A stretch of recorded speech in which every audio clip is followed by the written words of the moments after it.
jenis yang umumnya dikenal sebagai lesbian, gay, biseksual, dan transgender LGBT merupakan hubungan yang terlarang dalam pandangan Islam.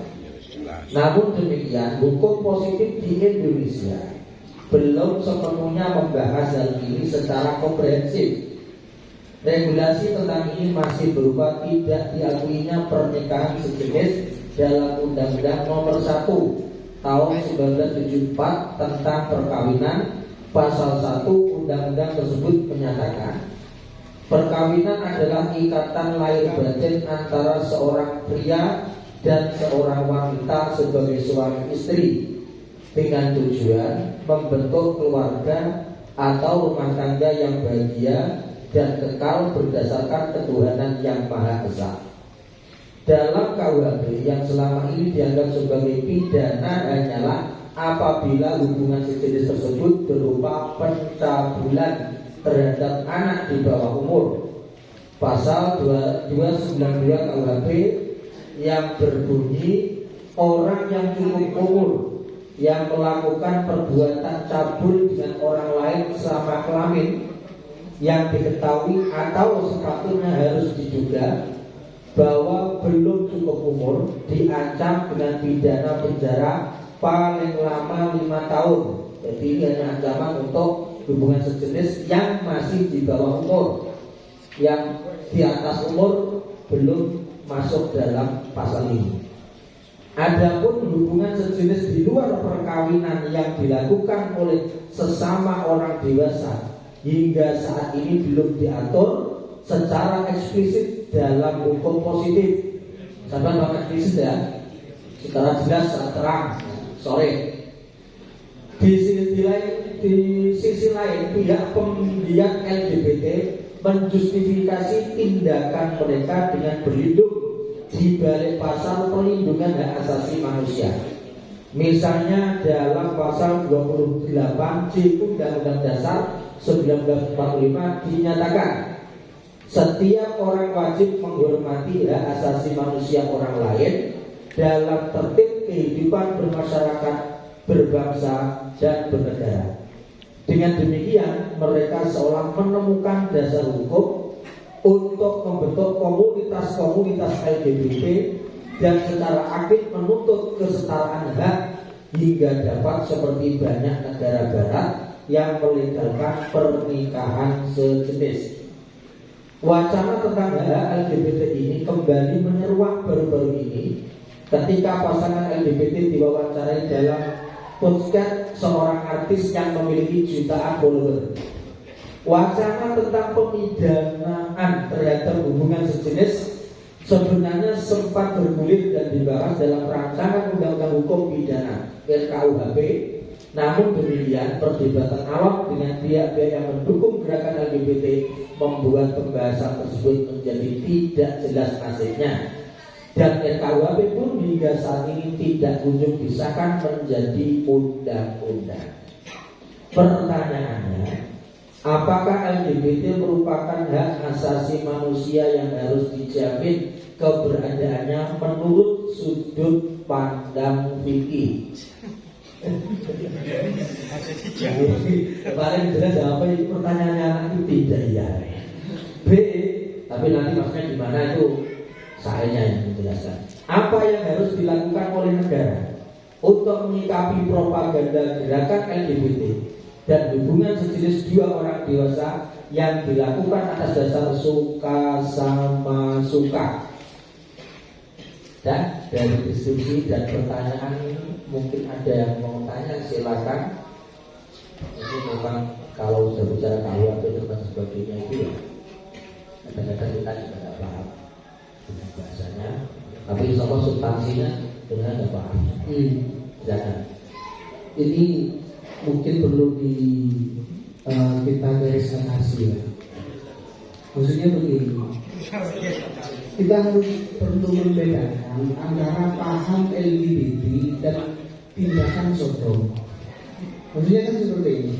Ada yang memang muhammadid, wanita itu yang memang terlahir secara lahir dari sana itu memang terlahir ujian hidupnya memang ada di situ. memang dia tercipta sejak lahir mencintai sama jenis. Dan perlu dibedakan dengan tindakan asusila yang mereka lakukan. Maksudnya begini, pertanyaan ini, apakah LGBT merupakan hak asasi? Itu adalah apakah tindakan sodom yang dilakukan oleh teman LGBT itu atau perasaan mereka secara naluriah? Kan begitu. Ini yang perlu kita garis atasi. Karena kalau memang orang-orang LGBT itu dilahirkan secara jibillah dan selama dia tidak melakukan tindakan sodom, maka hak-hak mereka tetap harus dihormati. Ini yang perlu mungkin pertanyaan kami, LGBT yang seperti apa? Apakah mereka yang melakukan praktek praktek itu? Apakah mereka yang hanya yang punya perasaan sendiri? Begitu mungkin. Terima kasih. Apakah ini yang dipertanyakan perasaan ataukah tindakan? Betul. Adakah mutlak? Ini perasaan bisa-bisa dengan waktu di pondok juga tak kenal. Gak sabar itu. Korban. Boleh amro yang dari pelosok silakan. Ampun suwun, kados ingkang sampun dijawabaken oleh Kiai Haji Baru. Ini kan sifatnya mengkritisi dari undang-undang yang sudah berlaku. Kalau dalam kasus soal yang kami lihat itu yang dikutip memang adalah pasal 28 Undang-Undang Dasar 1945 yang berisikan satu, setiap orang wajib menghormati hak asasi manusia orang lain dalam tertib kehidupan bermasyarakat, berbangsa dan bernegara. Dan ini kan yang menjadi satu-satunya pertimbangan kita untuk kemudian kita relevansikan dengan konsep ini. Tapi apakah sebetulnya kita tidak baiknya menampilkan undang-undang yang sub yang kedua? Ternyata di nomor 2 di situ langsung dibahasakan dalam menjalankan hak dan kebebasannya, setiap orang wajib tunduk pada mereka yang ditetapkan dengan undang-undang dengan tujuan semata-mata untuk memastikan pengakuan serta atas hak dan kebebasan orang lain dan untuk memenuhi tuntutan yang adil sesuai dengan pertimbangan moral, nilai-nilai agama, keamanan dan penggunaan umum dalam suatu masyarakat demokratis. Ataupun dari undang-undang yang sudah dicantumkan, pertama itu kan ada satu poin lagi yang sebetulnya tidak ditampilkan, yaitu pertimbangan hak asasi manusia bagaimana. Ternyata kan sudah ditampilkan dalam undang-undang selanjutnya, yakni adalah hak asasi manusia yang sesuai dengan moral dan nilai-nilai keagamaan. Ini apakah ada pertimbangan lain dengan soal kita yang akan kita bahas? Terima kasih. Jadi 2 poin pertanyaan tadi dari sama pembangunan dua wajah dari Sabang mempertanyakan apakah arahan dari pertanyaan terkait LGBT ini menyangkut perasaan atau hanya sebatas sebagai tindakan. Kemudian yang pertanyaan dari Loso tadi arahnya ke Kalau saya tadi pas beriman apakahnya bila tak buka tak berada sakit. Ini poinnya saja. poinnya kan dari kasus soal ini seolah-olah yang menjadi pertimbangan hanya satu undang-undang, yakni adalah melegalkan LGBT atas nama hak asasi manusia. Bukan undang-undang belum sampai ke sana. Jadi undang-undang berkata demikian. Tapi yang poin yang kedua yang tidak ditampilkan dalam soal, tidak ditampilkan dalam deskripsi, itu ada satu moral yang terkait dengan moral tadi, pertimbangan moral. Dan langsung untuk yang bertanggung jawab menjawab masalah ini siapa draftnya? Bang Pak Iwan, Pak Iwan. Baik, terima kasih. Untuk pertanyaan pertama, apakah LGBT ini hanya sekedar sikap bawaan suka pada sesama jenis ataukah berupa aksi? Maka kalau kita melihat redaksi dari undang-undang itu adalah sesuatu yang sudah diungkapkan berupa aksi. Karena kalau baru suka dalam hati itu tidak diatur dalam undang-undang manapun. Jadi bunyinya undang-undang itu selalu ketika sudah berupa tindakan. Jadi LGBT sendiri susunan itu sebenarnya sudah menjelaskan.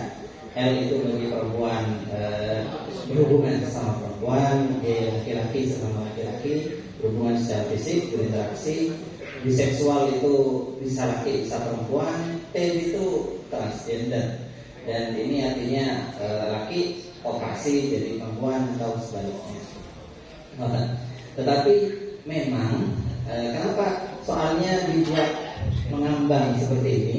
Karena sebenarnya yang diinginkan itu supaya ada penegasan dari jenengan-jenengan untuk menampilkan sisi-sisi itu. Karena mereka itu aktivis LGBT sampai sekarang berangkat dari sisi-sisi yang sama.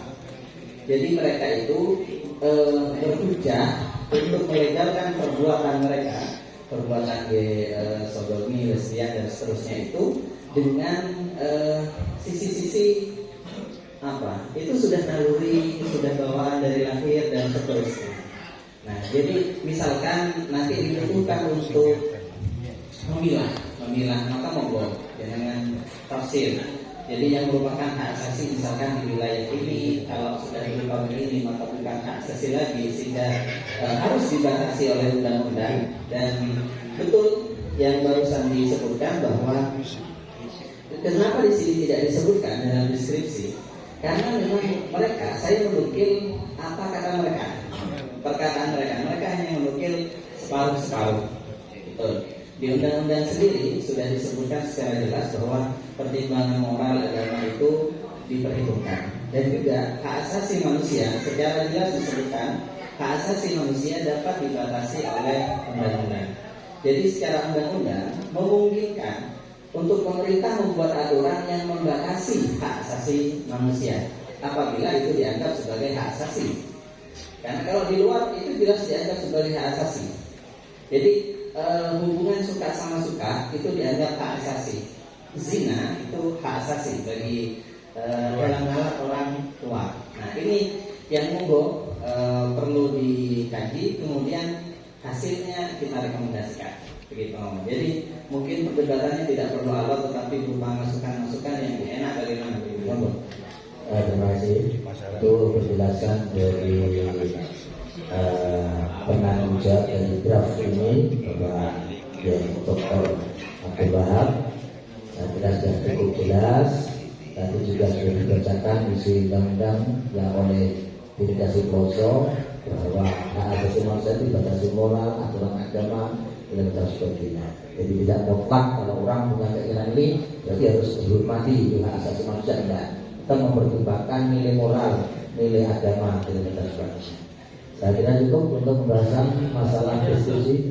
Ada pertanyaan lagi tentang diskusi soal pada pertanyaan suka, mungkin ada baiknya apakah LGBT ini merupakan hak asasi manusia yang harus dijamin keberadaannya menurut sudut pandang fikih dan sudut pandang UUD begitu. Undang-undang. Ya. Saya ingatkan Jadi pertanyaan ini sebetulnya tidak sama dengan wakiyah ya. Ini kita membutuhkan sebuah konsep. Kalau saya kira kalau masalah hukum ini jawabannya mudah sekali ya. Kalau wakiyah jelas pada masa tidak boleh, tidak termasuk hak asasi manusia, jelas tidak memperbolehkan. Nah permasalahannya adalah kita mencari sebuah redaksi yang enak, yang bisa dipaham untuk kita rekomendasikan kepada pemerintah. Meskipun ini tindakan wilayah, kata Pak Polis PB itu tadi, ini yang bisa rekomendasikan itu ya ke PB. Tapi kalau itu pemasukan PB, wilayah berikan masukan ke PB, selanjutnya PB merekomendasikan kepada pemerintah. Bahwa LGBT dalam pandangan seperti ini untuk dengan berbagai macam alasan dan kejadian. Itu ya, monggo yang mau memberikan masukan jawaban. Maaf sekali lagi jawaban tidak berbentuk seperti jawaban lagi. Silakan dari Jadi belum paham betul dari teks istilah yang digendaki dari dijamin keberadaannya. yang mas ya. Yang keluar dari pertanyaan awal. hak asasi manusia yang harus dijamin keberadaan. Ini yang dikehendaki dari pembahasan ini. Harus dijamin keberadaannya itu apakah Disahkan. dilegalkan? Iya, disahkan. Diperbolehkan, disahkan. Jadi dia kalau melakukan ya kita hormati. Itu maksudnya. Kalau yang dikehendaki kalau yang dikehendaki dijamin keberadaan atau dijamin hak-haknya untuk berperilaku seperti itu, jelas tidak diperbolehkan. Karena walaupun secara lahiriah itu memang bersikap seperti itu, bersikap seperti laki-laki yang keperempuan-perempuanan, ini tetap harus mengusahakan diri untuk berusaha menghilangkan sifat bawaan. Lah, karena punya kewajiban itu berarti kan tidak boleh menggunakan perilaku seperti itu. Mungkin ini Pak, jawaban A ini menuntut kemudian hak asasi manusia dalam pandangan hukum itu kayak apa? Konsep HAM dalam hukum itu kayak apa? Kalau itu sudah kita ketahui akan terjadi dengan sendirinya. Dari terus dari bicara yang lain yang itu yang belum tugas saya itu. Nah yang tengah yang ini dari mana itu? Ini yang menurut saya ini dari mana? Dari Blitar. Dari Blitar. Dari Blitar tadi itu. Silakan dari Blitar monggo. Terima kasih. Jadi Blitar ya. Apakah LGBT merupakan hak asasi manusia yang harus dijamin keberadaannya menurut sudut pandang itu tidak termasuk, karena di dalam sudut pandang fikih yang namanya hak asasi manusia itu tetap harus disesuaikan dengan syariat dan yang diizinkan oleh syariat, sementara perbuatan LGBT itu dilarang oleh syariat. Dalam al-Quran Islam itu hakul insan dari hak asasi manusia, hakul insan al-Abid wahwa manusia menghubungkan itu masalah syahs sawa'un akan hakul aman ila akhiri sampai ila angkol yang nomor 3 isti'amalul haqqi biwajhin masyru'in ala insan ayasta'amala haqqahu wafqan lima amara bisyarri wa adinabihi pada salahum malah hati ala akhir tulahab tamu ala hikmularu bil khair. Jadi menggunakan hak manusia itu harus dengan wajah yang dibenarkan oleh syariat. Jadi bagi manusia itu dia boleh menuntut haknya, diberikan haknya itu harus tetap yang sesuai dengan apa yang bersyariat dan diizinkan oleh syariat. Dia tidak bisa untuk memperlangsungkan haknya itu dengan sesuatu yang di situ menimbulkan intro dan lain-lain. Kalau di situ diteruskan jelas kepentingannya di mana, pasti akan membahayakan agama Islam sebagai mayoritas Indonesia. Sementara begitu. Terima kasih. Ibaratnya Mas, tolong dikirim ke non-tulen kalau bisa berbuat baik. Silakan. Saya kira sudah balik. Ini saya ngawi betul. Busuk bulan balik busuk. Penanti. Pertanyaannya, apakah LGBT merupakan hak asasi manusia yang harus dijamin keberadaannya menurut sudut pandang hukum, sama seperti yang telah disampaikan oleh belakang. Hanya saja ada tambahan bahwa ketika penyimpangan seksual itu merupakan bawaan dari lahir, maka secara syariat tidak dibenarkan untuk dicela, tapi syariat memberikan arahan agar dirubah menjadi normal sehingga tidak terjadi penyimpangan seksual. Iya. Ibaratnya begini, dalam Fatih Bari dikatakan bahwa Qa'afi awali riwayat Zuhri anul wa Aisyah ila muslimin karena yaqulu ala azwajin Nabi sallallahu alaihi wasallam mukhannisin ila anqul wal mukhannis atau wal mukhannas dikasih nun wa bi fatihah mayusbihu khuluquhu an-nisa'a fi harakatihi wa kalamihi wa dzalika. Mukhannis adalah laki-laki yang secara watak sama dengan perempuan, kalau bahasa sekarang pola lunak katanya begini. Fa'in kana min asidil roh lam yakun alaihi laumun. Ketika itu memang dari bawaan lahir tidak boleh kita cepat. Wa alaihi ayataka fala izalata dari, dan harus ada usaha untuk merubahnya. Wa in kana biqasdin huwa takalu lahu bahwa yang ketika memang ada upaya agar dia menyalahi kodratnya dari seorang laki-laki, maka ini dikatakan al-madhum. Maka dapat diambil kesimpulan ketika itu adalah suatu watak dari lahir, syariat tidak membenarkan adanya pencelahan, tapi syariat memberikan terobosan agar merubah wataknya menjadi asli tohnya, yaitu kodratnya laki-laki. Min hasil marokah wal kalam berhubungan.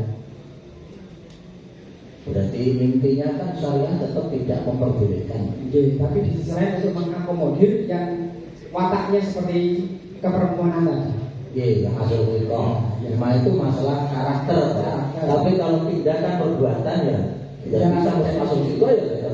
Itu sudah masalah penyakit ideologi. Makanya itu arahnya kan pada tindakan. Oke, itu yang cerah. Bondowoso itu. Hah?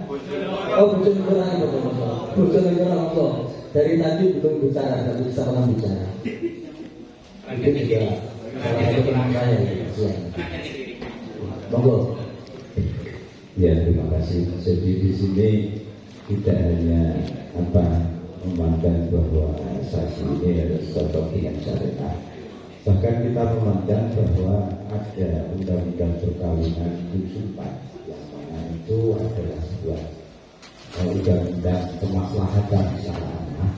Maka sebaiknya di sini pemerintah memproteksi undang-undang itu dengan perilaku yang tidak sama dengan apa yang diundangkan pada undang-undang perkawinan itu dengan membuat pasal-pasal di KUHP.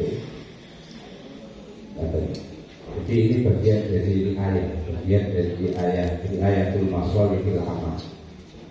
Ini harus berani pemerintah membuat lompatan dari dasar adanya undang-undang perkawinan itu, sekaligus ini mematikan LGBT. Adapun ini ada dari Al-Fiqhul Islami wal Bidatuh wal ayat al-masolih fil amal wal qasah wal huquq fil jamaah wal aswad ya mizanul Islam fi kulli shay'in wa hikmah. Akhirul nizam jamaah wajibun asasiyun la yajuzul aqrab isqatuhu aw al-aqli anhu aw ihsanikum. Terima kasih. Jadi kalau saya simpulkan, semuanya itu sepakat ya, bahwa yang namanya hak asasi manusia itu adalah harus sesuai dengan aturan syariat. Sebenarnya itu nanti biar masalah bahasa redaksi itu secara panjang dikemas oleh perumus itu. Poinnya apa?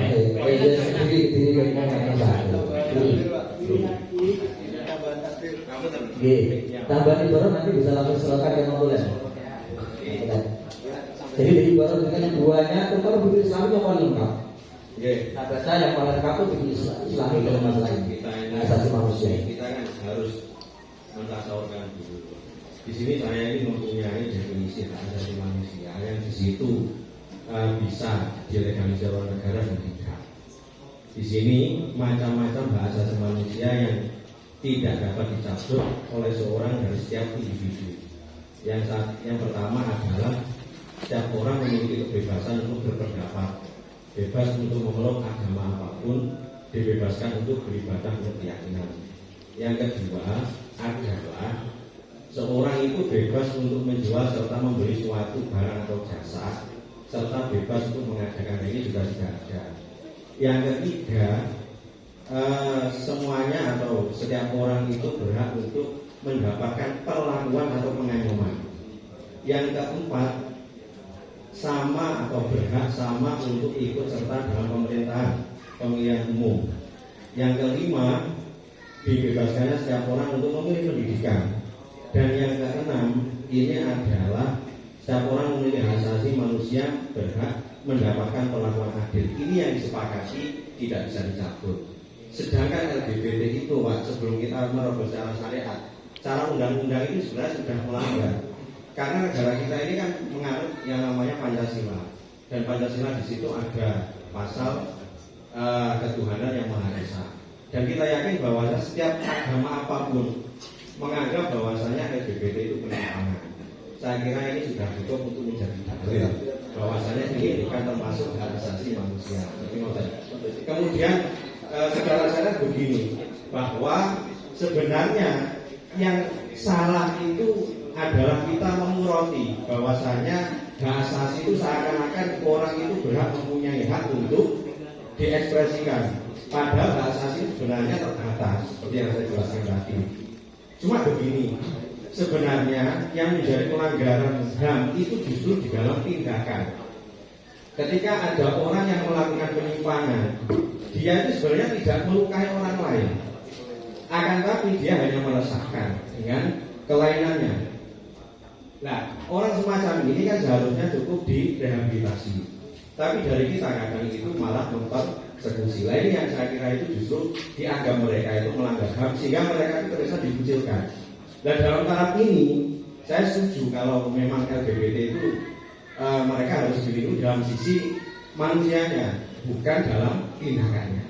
Sehingga betul dikatakan di dalam tasawuf itu bahwa silahkan dimungkari atau diingkari tindakannya, tapi jangan dimusuhi orangnya. Semacam itu mungkin dari saya semacam itu. Artinya secara hukum LGBT itu sudah tidak sesuai dengan hak asasi. Belum lagi dilihat dari sisi agama. Yang dengan baca tadi itu masalah pendidikan, pendapat itu mudah-mudahan. Ya ini apa gambaran dari hak asasi yang di situ. Dan dari situ ada yang Undang-undang ini undang-undang. Jadi ada dalam Undang-Undang Nomor 39 Tahun 1999. Saya penambahan kedua mengenai kan ini yang dikaitkan tadi kan soal ini tidak hanya membahas menjawab yang dimaksud soal ini, apakah LGBT merupakan hak asasi manusia, tapi kan dilemanya dalam permasalahan kita ini kan saya lihat di pertanyaan survei pun juga nggak ada keterkaitan dengan kehadiran dari negara untuk mengatasi adanya LGBT. Jadi misalkan ini kita hukumi LGBT itu memang tidak sesuai dengan hak asasi manusia menurut sekarang, oke, terus gimana kan LGBT? Kan seperti itu. Makanya pemerintah juga sini sebenarnya kami sudah membuat beberapa semacam item-item mulai dari tugas besar negara, kemudian di sisi lain memang ini bertentangan dengan syariat, kemudian dalam referensinya pun juga ada bahwasanya pemerintah itu juga harus menyiapkan perangkat undang-undang yang dapat menjerat hukum pelaku LGBT. Dari sisi sebagai tindakan kejahatan lain, juga pemerintah itu menyiapkan panti-panti rehabilitasi sebagaimana yang dilakukan dalam mengatasi bencana korban. Karena dalam referensinya pun juga ada sebagaimana dalam mengenai di mana Qomratul Madani di al-aslu fil bina al-ibaha itu di situ dijelaskan wa manduban kabina il masakin dari pemerintah ini wal madaris wal mustasya wa kulli ma fihi maslahatun amatun lil muslimin haitsu la yata'ayyanu dzalika li tamamil wajibat. Ini punya sunnah, tapi wakil asor wajiban di anama ayatul wajib ilahi bahwa wajib. Hubungannya dengan itu rumusan jenengan dan ibaratnya serahkan sama kalian dan nanti diolah redaksi untuk melengkapi ya. Saya seperti melengkapi nanti langsung serahkan saja intinya kan sama. Jadi apa? Apa? Satu dari undang-undang memang beragama undang-undang bahwa hak asasi manusia dalam syarat itu dibatasi ada 3. Sudah tadi sudah. Satu tidak boleh dengan agama, yang kedua tidak bertentangan dengan etika. Sudah tadi tentang orang yang namanya terus yang pertama dibacakan dari LBM itu cukup. Juga menambahkan Tidak usah kita nggak mungkin cukup. undang-undang dalam Mas tadi sudah dibaca. Bukan tadi yang awal sudah dibaca. Cukup sudah jelas itu masalah KBP tadi. Ya terus dari lanjutan apa? Mau nambah? Ini menyatakan ibarat yang sesuai dengan dari klausul. Menyatakan ibarat sesuai dengan klausul. Iya, karena ini tidak sesuai dengan akal pikiran. Menentang maksudnya. Bukan mendukung. Mendukung. Iya. Ini dari mana sih pemikiran ini? Monggo.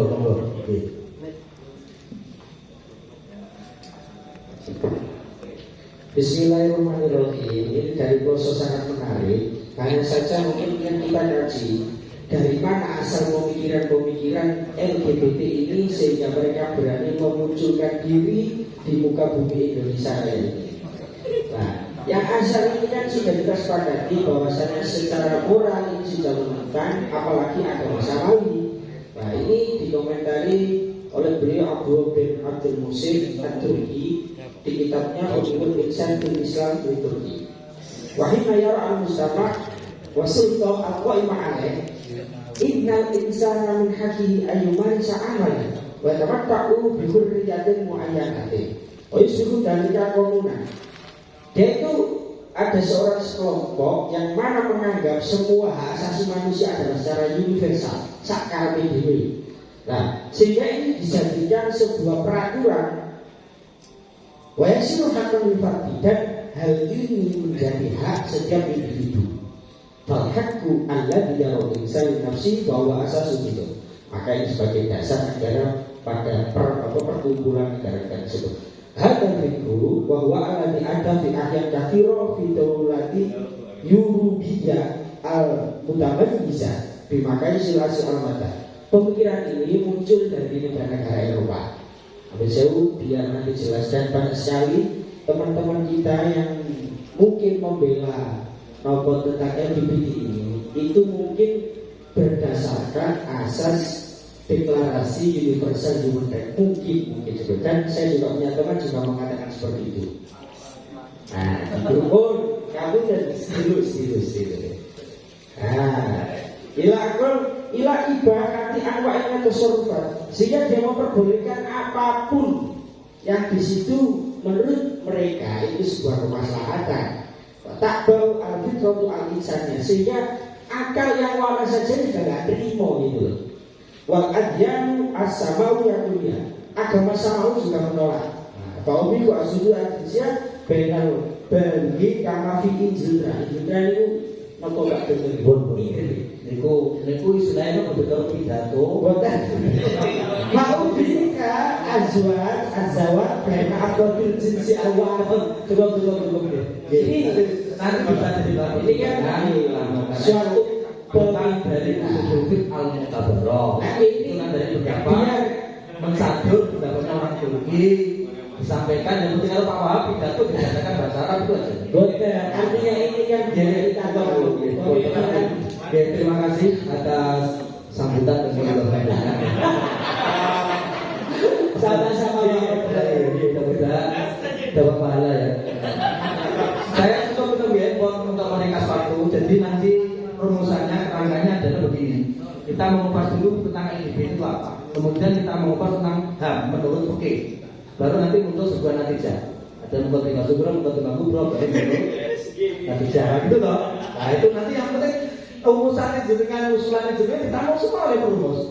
Nah, tinggal diredaksikan karena kalau sampai dengan meredaksikan kurang enak.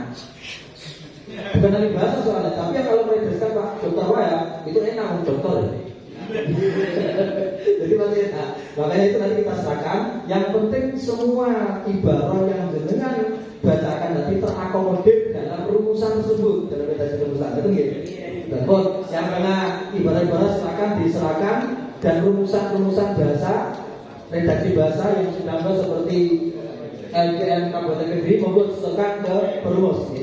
Karena cukup itu, saya mintakan pandangan arahan dari Bapak Purwos dan Bapak Syekh monggo.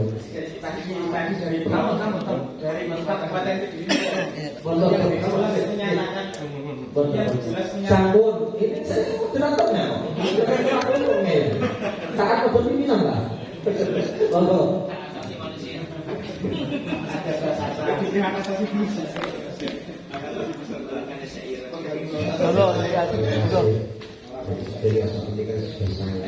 Belum ya, cuma Stefan ada teman-teman yang saya kurang garang gitu ya. Lazim kita dengarkan bahwa hak asasi manusia terangkum dalam Undang-Undang ya. Akibatnya konteks itu justru nabrak dengan hak asasi yang dulu ya, karena mereka jelas akan menghalangi proses keturunan yang sah ya. An-nasl jelas menjadi problem di sini. Kemudian hati juga menjadi korban di sini. Dalam pembahasan ini belum saya masih ingat ya, obrolan dengan teman-teman ini bahwa manusia itu tercipta dengan dua jenis ini. Tidak ada jenis yang ketiga. Jika kemudian ditemukan laki perempuan loh, dan dengan kecenderungan yang laki dengan perempuan loh, bila terjadi hal yang di luar ketentuan ini, maka itu dari kelainan. Entah itu di segmen psikologisnya atau itu di sisi di sisi psikologis otomatis. Nah, kemudian ada yang sampai di psikologis, ada yang fisiknya misalnya sudah menjadi kelainan sehingga dia tidak tentukan laki atau perempuannya. Nah, ini tidak ada semua.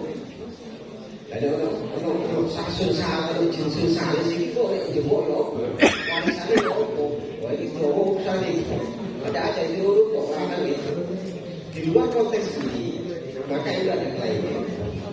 Karena itu kelainan, lazimnya kan kelainan, ya, lazim normalnya, akal sehat kita, akal sehat otomatis ya harus dinormalisasi untuk namanya kelainan, harus dinormalisasi. Apakah ada pengobatan ya, dan itu yang sekarang diperjuangkan oleh PBNU untuk pembiayaan yang berlebihan kalau tinggi. Itu juga sempat dibahas di karena tentang hak LGBT dan tentang masalah pengobatannya. Nah, karena kelainan ya maka harus dinormalisasi. Maka ketika tidak ada inisiatif untuk menormalisasi kondisi ini, maka subpikir orang ini bukan lagi kewarasan, tapi pengen mumbar, pengen sakar bedil. Nah, di sisi inilah yang kemudian kita itu menjadi gregetan apabila mereka itu kemudian mengambil asas sebagai tameng untuk sebetulnya menyalurkan nafsu yang sebenarnya nggak ada waras itu. Demikian mungkin yang saya berikan.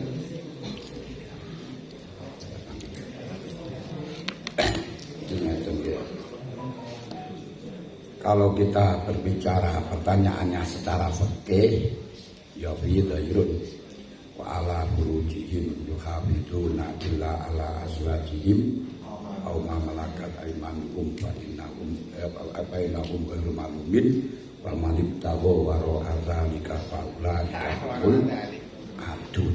Kalau secara azali berarti adun itu orang yang zalim. Itu kalau di dalam fikih sudah jelas.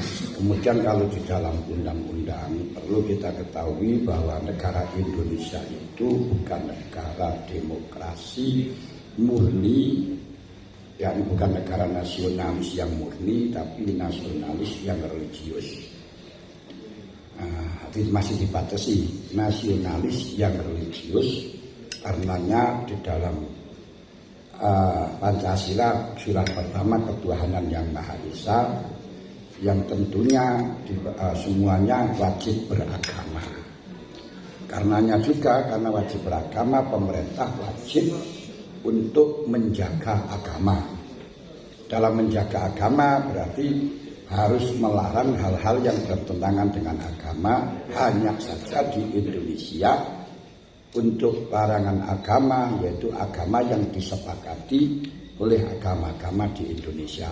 Walaupun hal ini belum final dalam PP, urusan agama yang harus dijaga itu bagaimana. Apakah 5 yang kemudian ditambahi oleh Presiden kita di Abdurrahman Wahid 6, dan kemudian apakah masih boleh agama-agama lain masuk? Kalau kita masukkan di dalam pasal hak asasi masih diperbolehkan. Karenanya ada tambahan lagi, yaitu agama kepercayaan yang pada waktu dulu masih terjadi perdebatan ramai. Sebab pada waktu zaman Pak Harto kepercayaan itu dimasukkan dalam ajaran Islam, Islam kebatinan, Islam kepercayaan. Dan tentu orang Islam tidak mau karena itu mujma'un alaih, tidak masuk. Nah, setelahnya tidak masuk di dalam agama Islam, lalu dimasukkan mana? Padahal datangnya kepercayaan itu sebelum ada Islam di Indonesia sudah ada kepercayaan. Akhirnya oleh MK diputuskan ada agama kepercayaan. Nah, terus sekarang mulai ada lobby muasalah terhadap Muhammadiyah, sudah kemarin sowan itu Syi'i. Nah, ini ada indikasi nanti akan ada agama lagi, agama Syiah. Nah, ini dan sebelumnya itu sudah diputuskan lagi ada agama Ahmadiyah. Nah, tentunya berarti harus tetap atas nama agama. Nah, sementara LGBT itu semua agama tidak ada yang melegalkan sebagaimana yang disebutkan tadi. Kita wajib menjaga agama yang sehingga ketika itu bertentangan dengan semua agama itu harus dilarang. Yang bertentangan dengan semuanya agama, satu. Kedua, hak asasi itu hubungannya dengan yang secara pribadi. Di sini itu masalah pribadi. Sedangkan yang urusannya dengan interaktif, dengan sosial, ini sudah pemerintah harus hadir. Dalam masalah LGBT tidak bisa dilakukan dengan pribadi. Yang pribadi itu onani itu termasuk pribadi itu.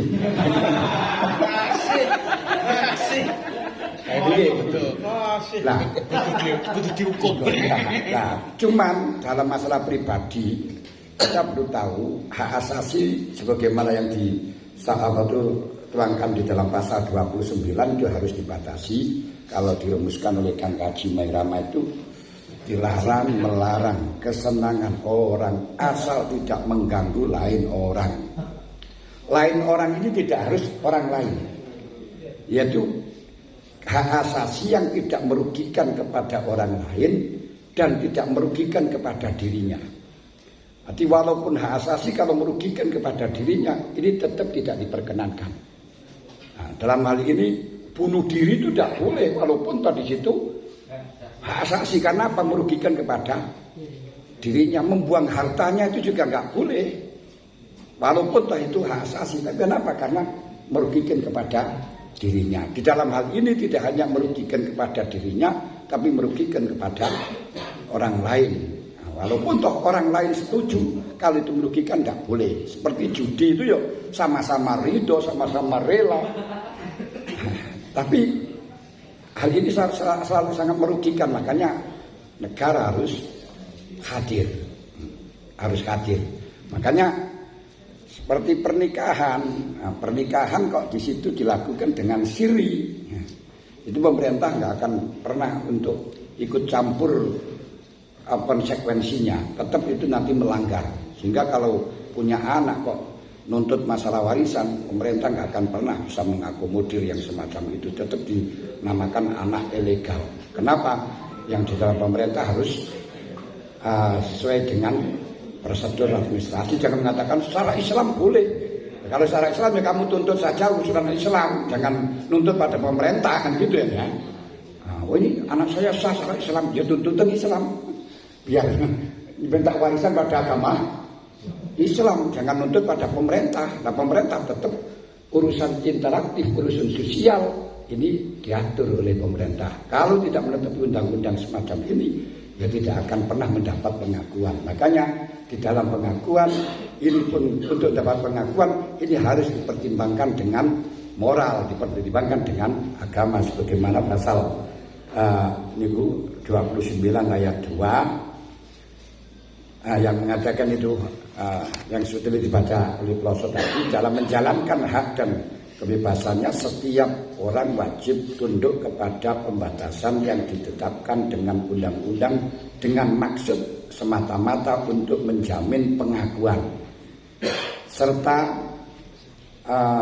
penghormatan atas hak dan kebebasan orang lain dan untuk memenuhi tuntutan yang adil sesuai dengan pertimbangan moral, nilai-nilai agama, keamanan dan ketertiban. Dalam hal ini sudah jelas tidak ada nilai-nilai, tidak ada unsur nilai agama, apalagi ketertiban. Itu jelas nanti akan menjadi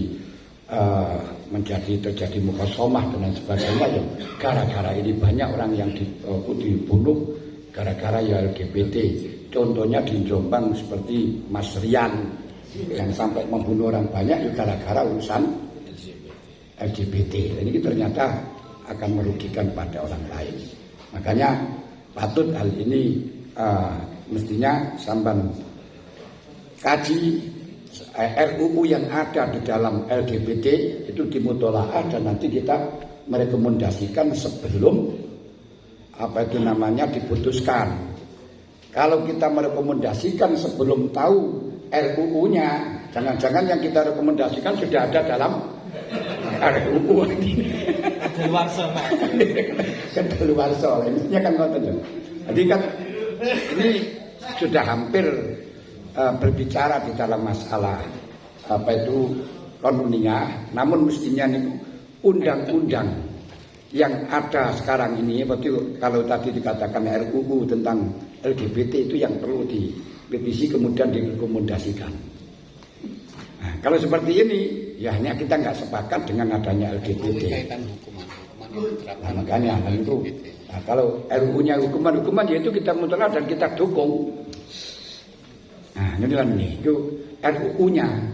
Kalau sampai ada RUU yang memperbolehkan, nah, tidak bisa kita tolak. Kalau sekarang yang memperbolehkan dengan hak asasi, kita tahu hak asasi itu diperbolehkan selama tidak merugikan. Baik merugikan kepada dirinya sendiri, merugikan kepada orang lain, madoror waladoror, karena pemerintah harus menjaga kesejahteraan dan kemaslahatan semua rakyat, baik itu dalam agama dan lain sebagainya. Itu jelas ini bertentangan dengan itu, sudah LGBT sudah bertentangan dengan itu. Ini saya kira sudah cukup.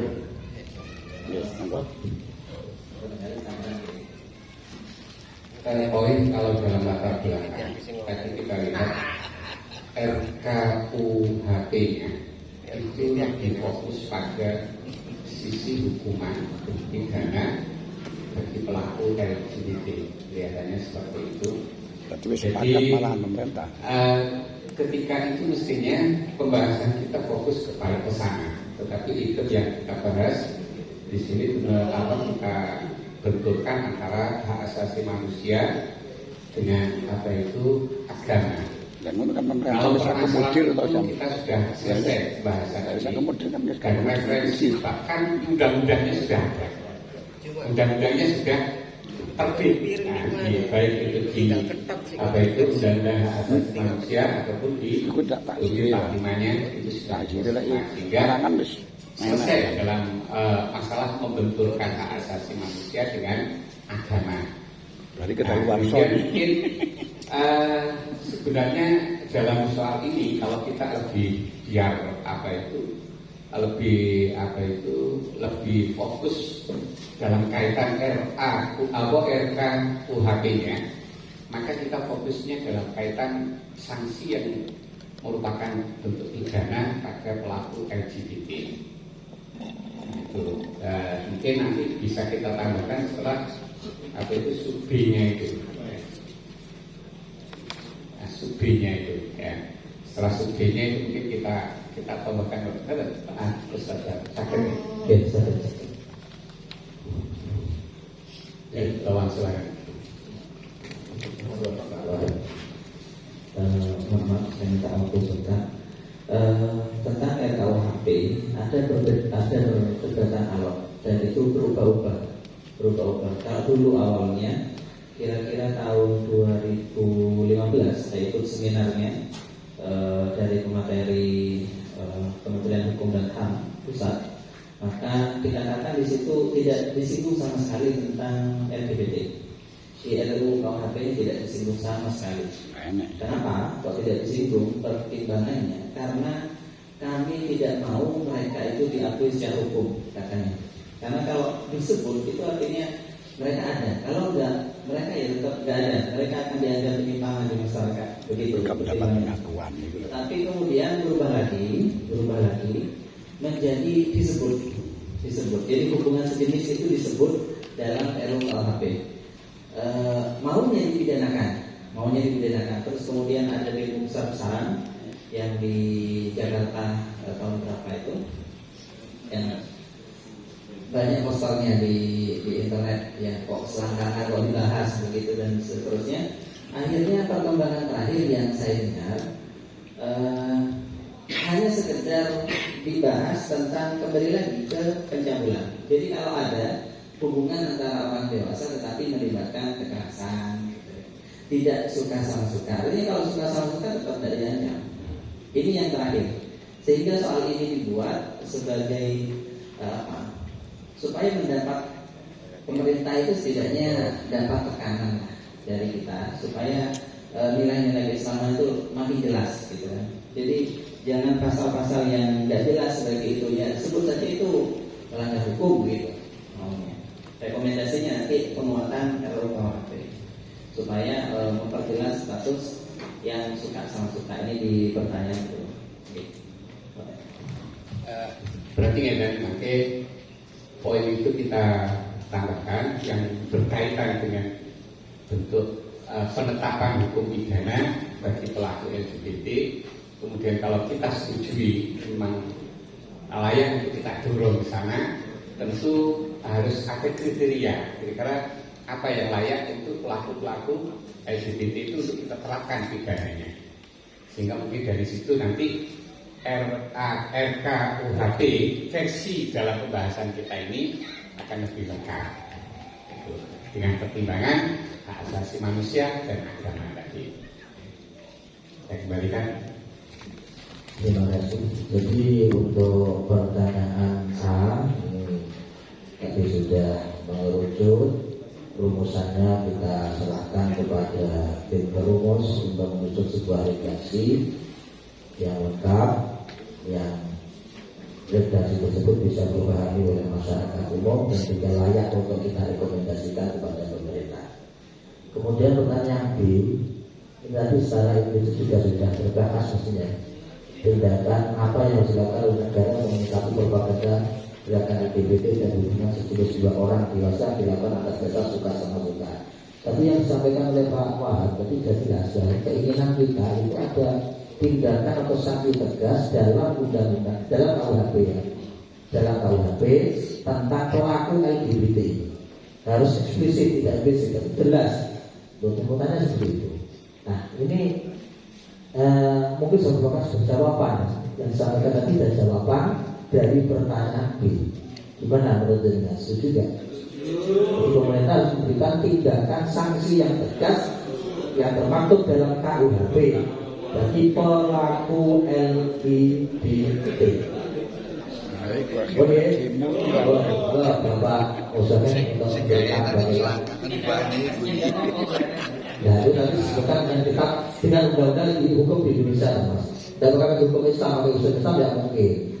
Kalau hukum Islam nanti kena hak zina, tempat itu nanti malah susah. Nanti kita dimasukkan ke dalam HTI.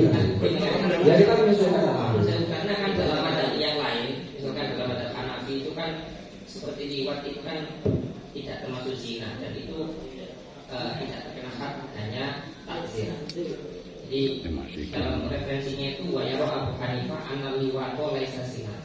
Fala yu'aqabu alaihi bi uqubati zina wa inna ma yu'aqabu alaihi bi uqubati takziriyah. Takzir kan kebijakan pemerintah menyesuaikan kondisi negara kita. Dan kita sudah makanya saya tidak ingin ke sana. Jadi kan kita jangan memilih ke arah seperti HTI. Pokoknya kita itu menyesuaikan kondisi negara kita, hukum di negara kita. Yang penting ada sanksi. Nah, itu nanti urusannya hukum negara. Monggo Pak Musoleh, Jajaran Bapekan. Saya kira sudah cukup untuk jawaban semacam ini sebagai rekomendasi dan mendukung kepada pemerintah, dan ketika kita memberi merekomendasikan tidak perlu ibarat dari kitab. Jadi tentunya harus mengkaji beberapa undang-undang dan logika di dalam undang-undang itu, penafsiran interpretasi dari beberapa undang-undang yang ada. Nah, itu harus semacam itu caranya dalam masalah rekomendasi, karena kalau kita kasih dalil kitab-kitab, MK ini kakak ahli kitab sebenarnya. Jadi cukup Al-Fatihah.